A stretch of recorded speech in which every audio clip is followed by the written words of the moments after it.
Hi guys, welcome to the Movie Caps. Before we start, warning. Spoilers ahead.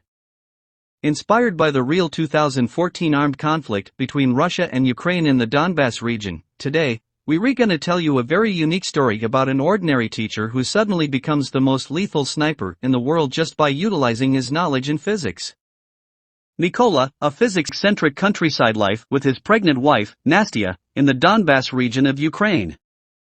He goes to school and watches the news that the Crimea region is captured, and Russians deploy snipers to Ukrainian lands. Meanwhile, at home, Nastya creates woodcrafts, a small wooden amulet depicting an angel. While Mykola teaches, a class bully, Ivan, spits a piece of paper and disrupts the class, although Mykola can take control of the situation. After the lesson, Ivan tells Mykola that he is an outsider due to his eccentric upbringing. Mykola turns out to be an academically gifted person. He has multiple degrees, including an ecologist. He chooses to stay in an eccentric cabin in the Donbass region with his wife so they would not disturb the environment. They are covered by a TV program, but the host seems uncomfortable with their eccentric lifestyle and becomes reluctant, despite Mykola's enthusiasm to show her his house. After the host and her cameraman leave the house, the couple continues with their lives. They bathe outside, under the moonlight. Nastya then gives him her wooden amulet, which she dubs Little Angel and hopes that it can protect her husband. At the same time, a convoy of Russian militants crosses the Ukrainian border near their house. The next day, Mykola goes to school as usual but finds it closed because Russian forces have reached the region. Along the way to school, he bumps into two armed Russian men. The men turn out to stop by his house and accuse his wife as a spy, as she appears to be eccentric and wears natural face paints. They torture the couple and burn their houses. As Nastya rises to hit them with a rock, they shoot her to death. They quickly get in their vehicle and drive away while Mykola mourns his beloved wife. After his house is completely burned, two local men come by and check his identity. After being confirmed that he is a local, they help him bury his wife and take him to their base. Arriving at the base, Mykola is kept inside the car while his rescuers are scolded for bringing a possible spy to the base camp. However, the chief wants to train Mykola after he learns that Mykola is determined to drive away Russian militants from his land. He trains hard with the camp and eventually masters how to disassemble and assemble an AK gun. He wants to be called Raven, inspired by his wife's philosophy that a raven creates life on Earth, but his captain tells him that call sign must be earned. One day, local soldiers offer sniper courses, so the camp sends some volunteers. Mykola demonstrates his ability to deal with an AK gun, blindfolded, which attracts the attention of two soldiers. They enlist him to join the course along with Bad, Klim, and Dune. However, he is given an SKS rifle, unlike everyone else who gets SVD. He tries to question the decision but is left unanswered. He excels in his training but finds it impossible to shoot with his rifle. However, his captain says that it is the sniper who matters, not the gun. As snipers must calculate distance quickly in their head, he excels as he is a former physics teacher.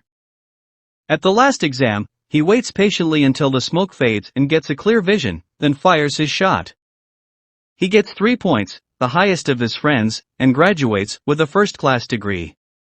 There's no time to rest. Mykola begins his first mission, which is to recapture a bridge.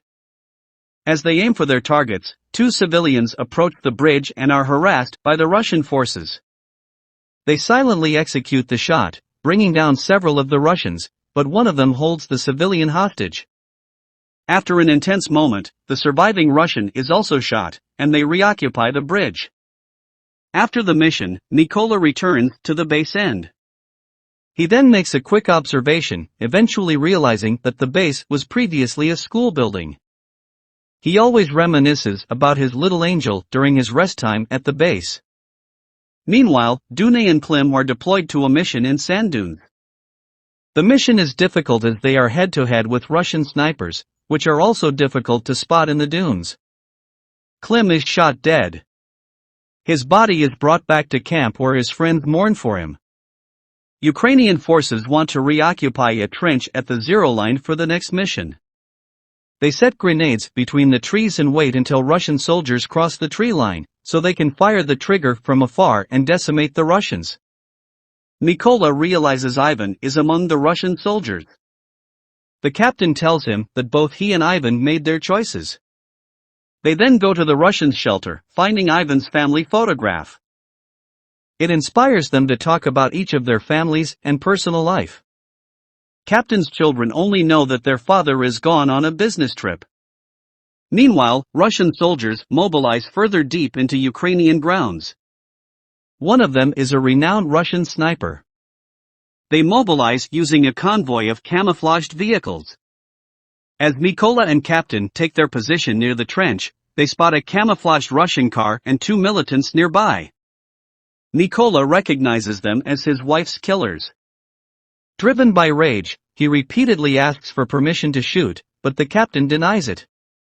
However, he goes against the order and shoots one of the militants, but the other one escapes, hides behind the car, and informs the Russian sniper of their location.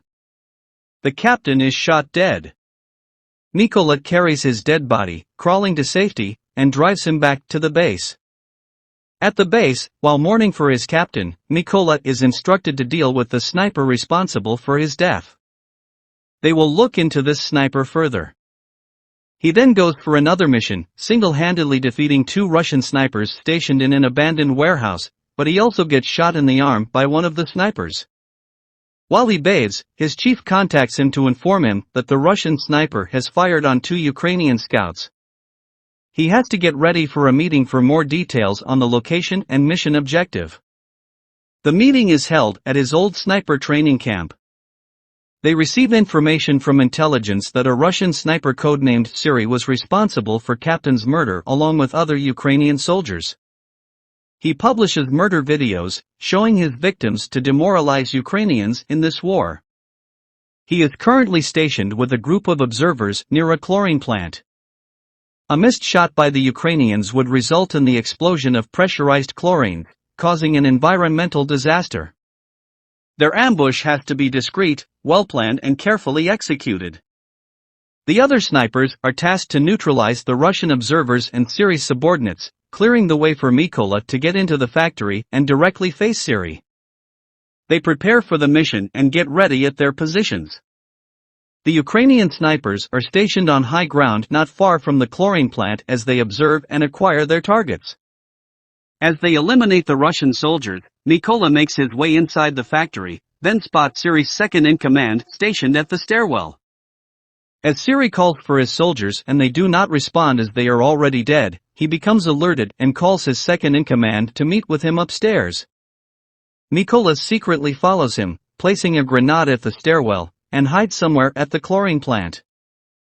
Siri discovers that his sniper on the rooftop has been shot, then he deduces that Ukrainian snipers are nearby. He calls for backup.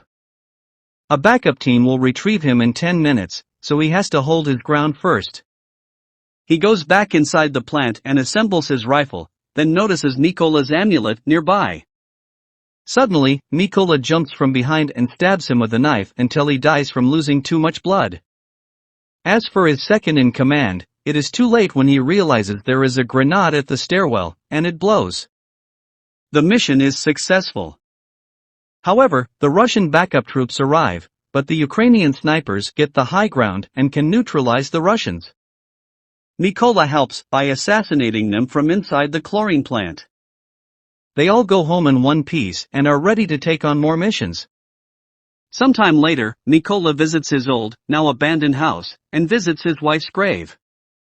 He repairs her tomb and then continues his life as a sniper who is also a pacifist. Subscribe to watch more videos like this, turn on notifications, and leave a like to help the channel out. Thank you for watching.